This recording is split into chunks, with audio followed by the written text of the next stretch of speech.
I suddenly realized that my husband, who is over 50, wants to share the same room with me every night. At first, I thought it was a sign of his deep love for me. However, on the day my father was critically ill and passed away, I couldn't reach him at all. Even more unexpectedly, my best friend sent me a message from abroad. She said she saw my husband hugging another woman in Paris. What shocked me was that the person in the photo hugging him turned out to be my aunt. Filled with suspicion, I entered my husband's study for the first time. To my horror, I found the walls covered with intimate photos of him and my aunt. It was as if they were the sweet couple. The diary on the desk explained the entire truth to me. My husband wrote in his notes that he had only been in love twice in his life. One was my aunt, and the other was me. But I was just a substitute for my aunt. It turned out that my aunt and my husband used to be a couple. They couldn't be together because my aunt went abroad. And I, just because I look exactly like my aunt, was carefully arranged into an accidental encounter by him. Unaware of the truth, I fell in love at first sight with this man more than 10 years my senior. I considered him my everything.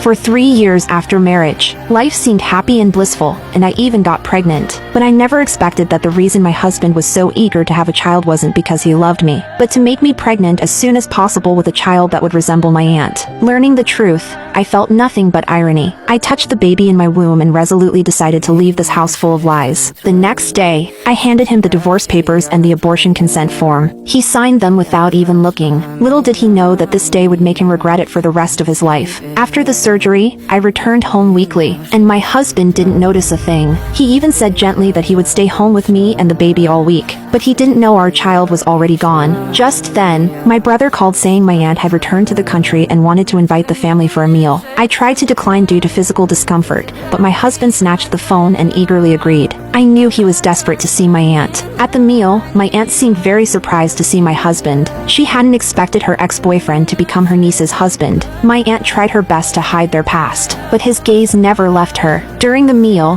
he kept serving me seafood, completely forgetting that, as a pregnant woman, I couldn't eat it. His mind was only filled with my aunt's preferences. At night, after I fell asleep, he secretly went to find my aunt again. He begged her not to go abroad anymore. However, my aunt, aware of her position, hurriedly refused, and advised him to treat me well, unwilling to entangle with him further. But he stubbornly told my aunt that he only saw me as her substitute. Even his kindness to me was only because I have a face like hers. Then, he even excitedly told my aunt that he had already thought of a name for the soon-to-be-born child. It would be a combination of his and my aunt's names, symbolizing that they would be together forever. But he didn't know I had already woken up and heard their entire conversation. This severed the last bit of hope I had. Fortunately, a few days later, I received a notification of successful change of personal information. This meant I could leave completely very soon. However, unfortunately, my aunt suddenly developed acute kidney failure. The hospital said if a suitable kidney donor couldn't be found, the situation would be very dangerous. He was extremely anxious after learning this. He immediately pulled me outside the hospital room and demanded that I get tested for a kidney match for my aunt right away. I questioned him, asking what would happen to the baby if the surgery was successful.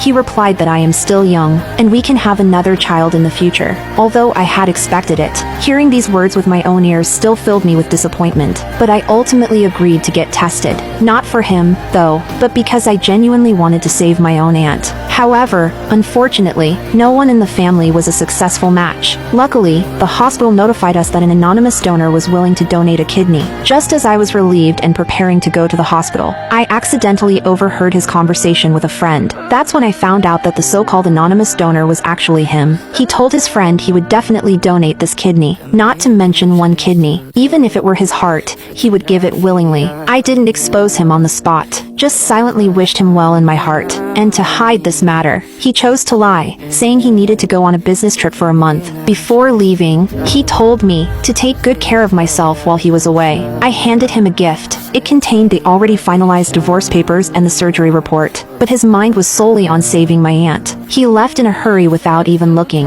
Afterwards, I packed my luggage and threw away the wedding ring I had cherished for 3 years. Just as he was being wheeled into the operating room, I resolutely turned away, choosing never to see him again in this life. From then on, the mountains are high, the waters are wide, and we go our separate ways, free and clear.